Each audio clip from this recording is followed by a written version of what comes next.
Hello, Ma'am Beb. Ito yung mga punla ko.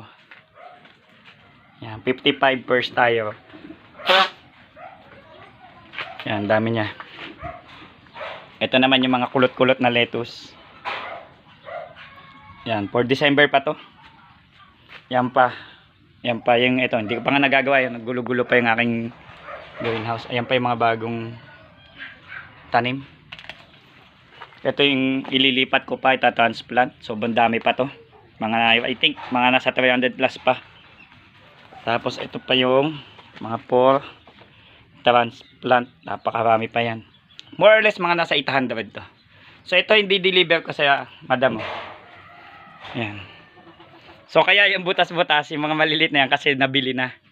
So, ito, yan. So, 15 yung butas niyan kada styro. 15. Ito will be harvest on December 1st week to 2nd week. Ito